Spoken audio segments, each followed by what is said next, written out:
Hello friends, welcome to SmartWorks. Today in this video we will discuss about what is company and how many types of company are regulated in India. So let's start.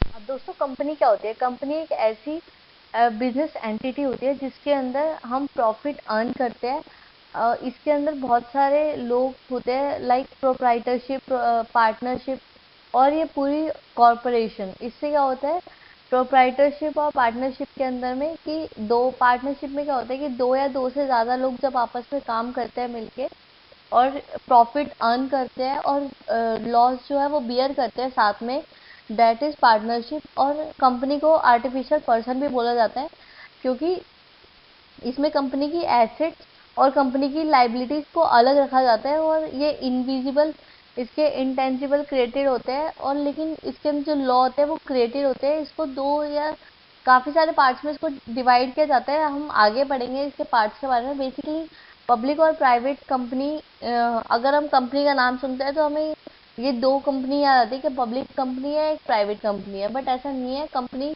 बहुत सारे तरीके की होती है। हम आगे पढ़ते हैं कि कंपनी कितने तरीके की होती है। अब दोस्तों हमने पढ़ा कि कंपनी क्या होती है, अब हम पढ़ेंगे कंपनी कितने तरीके की होती है। बेसिकली कंपनी को हम 6 पार्ट्स में डिवाइड कर सकते हैं। फर्स्ट है हमारा on the basis of number of members, second है on the basis of incorporation, third है हमारा on the basis of unincorporation, fourth है हमारा on the basis of liability, fifth on the basis of domicile and sixth is on the basis of miscellaneous categories. तो इन सब के अंदर public company, private company, chartered company, statutory company and registered company, ये सारी companies के बारे में हम आगे पढ़ते हैं। तो चलिए आगे बढ़ते हैं बिना वक्त गवाए। अब दोस्तों प्राइवेट कंपनी क्या होती है? प्राइवेट कंपनी वो कंपनी होती है जिसके अंदर स्टॉक मार्केट में इनके शेयर्स जो होता है वो लिस्टेड नहीं होते हैं और इसमें जो होता है मिनिमम मेंबर्स होता है 2 और मैक्सिमम होते हैं इसमें 50। इसमें क्या होता है, इसमें एंजल इन्वेस्टर एंड वीसी वगैरह इन्वेस्टर इन्वेस्ट करते हैं अपना पैसा ताकि वो ज़्यादा से ज़्यादा अपना प्रॉफिट अर्न कर सके। और इसमें जो ऑडिटर्स वगैरह होते हैं या जो भी कंपनी की प्रोफाइल होती है वो शेयर होल्डर्स ही हैंडल करते हैं। और बाकी क्या कहते हैं, पब्लिकली ये कुछ भी नहीं होता है, सब प्राइवेट में होता है। अगर ये दिखाना चाहे अपनी बैलेंस शीट वगैरह तो ये दिखा सकता है, अदरवाइज ऐसा कुछ कंपल्सरी नहीं है। लेकिन पब्लिक कंपनी में क्या होता है, इनके शेयर्स होते हैं लिस्टेड होते हैं स्टॉक मार्केट में, ये पब्लिक से डील करता है और इजीली ये ट्रेड किया जा सकता है स्टॉक एक्सचेंज में भी और वैसे भी। और दोस्तों अगर आपको पब्लिक कंपनी और प्राइवेट कंपनी का डिफरेंस देखना है तो आप मेरी नेक्स्ट स्लाइड में देख सकते हैं, जैसा कि मैंने बनाया है। मेरी अगली स्लाइड आपको दिख जाएगी। चार्टेड कंपनी, चार्टेड कंपनी वो कंपनी होती है जो इन्वेस्टर और शेयर होल्डर्स के थ्रू फॉर्म्ड होती है for the purpose of trade, exploration and colonisation.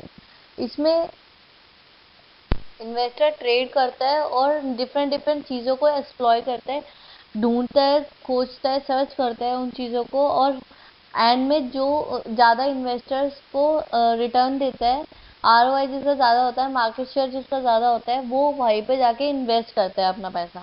Second है हमारा स्टैट्यूटरी कंपनी। इसको हम स्टैट्यूटरी कॉरपोरेशन और पब्लिक कॉरपोरेशन भी बोलते हैं। ये बेसिकली पब्लिक बॉडीज होती है जो ऑपरेट करती है एक स्टैच्यू को। बेसिकली स्टैच्यू क्या होता है, एक पब्लिक लेजिस्लेचर होता है या पब्लिक, आप मान लो कि पार्लियामेंट का कोई एक ऐसा मेंबर जो गवर्नमेंट बॉडी से रिलेट होता है और वो आपको रूल्स एंड रेगुलेशंस के बारे में बताता है। ये सिर्फ सर्विस मोटिव के लिए होता है, बाकी इस कंपनी इसका ज़्यादा कोई यूज़ नहीं होता है। ये सिर्फ सर्विस मोटिव के लिए इसको यूज़ किया जाता है स्टैट्यूटरी कंपनीज को। और थर्ड है हमारा रजिस्टर्ड कंपनी। अब दोस्तों रजिस्टर्ड कंपनी वो कंपनी होती है जो कंपनीज एक्ट 1956 के अंडर रजिस्टर की जाती है। इसमें कंपनीज, जो कंपनी रजिस्टर होती है उसका एग्जाम्पल अगर मैं दूँ तो उसके अंदर नेम होता है कंपनी का, उसका कंपनी का यूआरएल होता है, कैटेगरीज होती है कि कंपनी कौन सी कैटेगरी में आती है, उनका टेलीफोन नंबर, फैक्स नंबर या फिर उनके मेंबरशिप नंबर भी आता है उनका कि वो कौन से मेंबरशिप मतलब ले रखे हैं उन्होंने। जैसे TSDSI, ये भी एक मेंबरशिप का नेम है। और एक्टिविटी की कौन सा बिजनेस कर रहे हैं, लाइक मैन्युफैक्चरिंग की चीज़ की है या कोई चिप मैन्युफैक्चरिंग अगर कर रहा है तो उसकी आ जाएगी। तो वो सब रजिस्टर होता है कंपनीज एक्ट 1956 के अंडर में।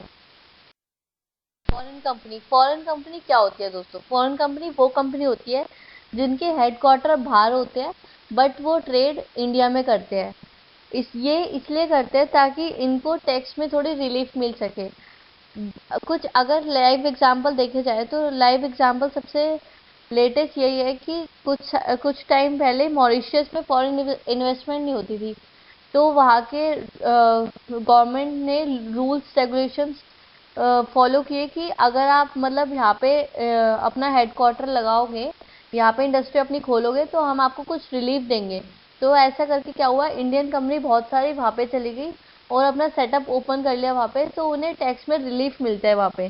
तो इसलिए ज़्यादा से ज़्यादा लोग इसलिए ट्रेडिंग करते हैं आउटसाइड, अपनी कंट्री से आउटसाइड, ताकि उन्हें टैक्स में थोड़ा रिलीफ मिल सके। अब है इंडियन कंपनी। इंडियन कंपनी क्या होती है?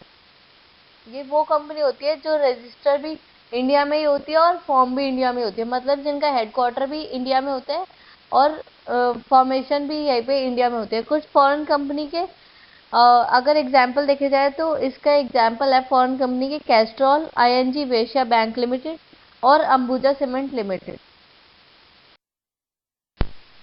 गवर्नमेंट कंपनी वो कंपनी होती है जिसके 51% से ज़्यादा शेयर्स गवर्नमेंट के पास होते हैं। For example GAIL, Indian Oil, SBI, Hindustan Petroleum etcetera. Holding and subsidiaries company.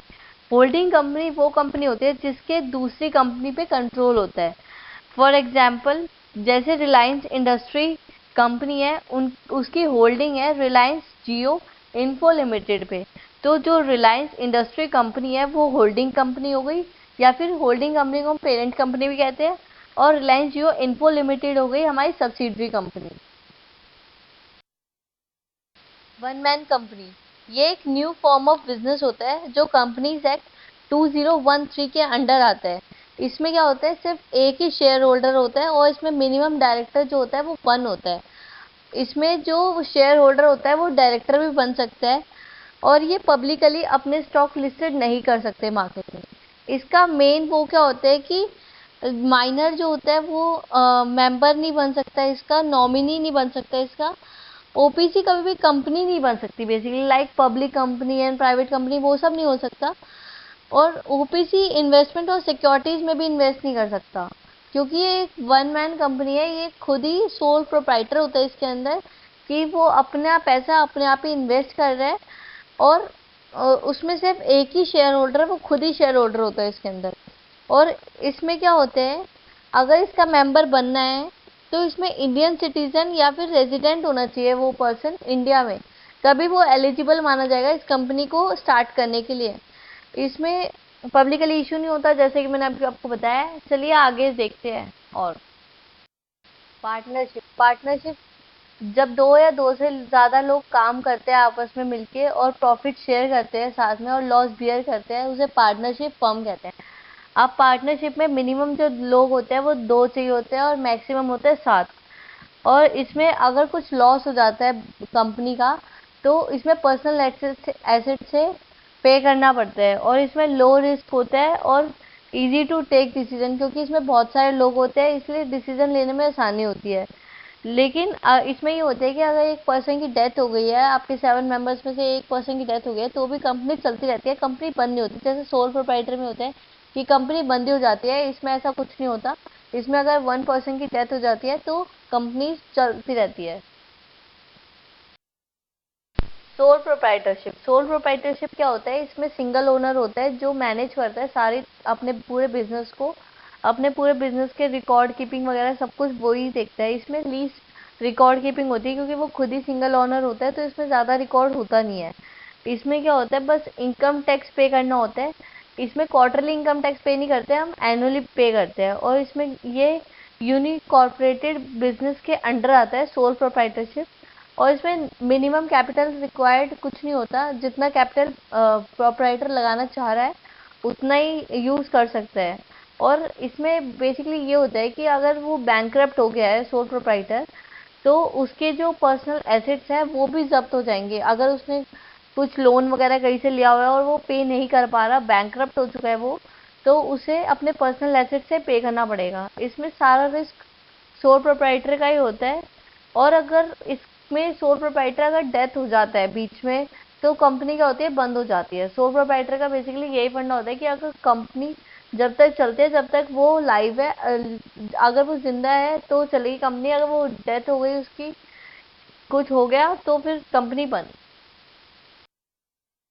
Company limited by share, company limited by share मतलब जो शेयर होल्डर्स की लाइबिलिटीज होती है और जो को इन्वेस्ट करते हैं उसमें उसमें अनलिमिटेड नहीं होता, उसमें कुछ लिमिट्स होती है कि शेयर होल्डर को इतना ही पे करना है या कुछ है, एक लिमिट फिक्स की जाती है। और कंपनी लिमिटेड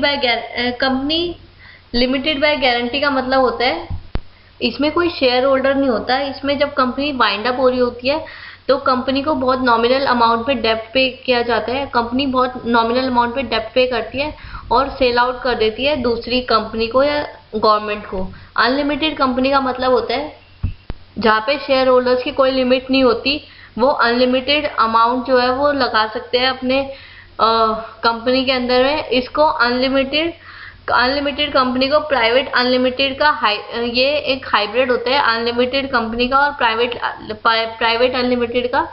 इसमें लाइबिलिटीज और शेयर होल्डर्स वगैरह होता है unlimited. Thank you friends. If you like my video then please like, subscribe and don't forget to share.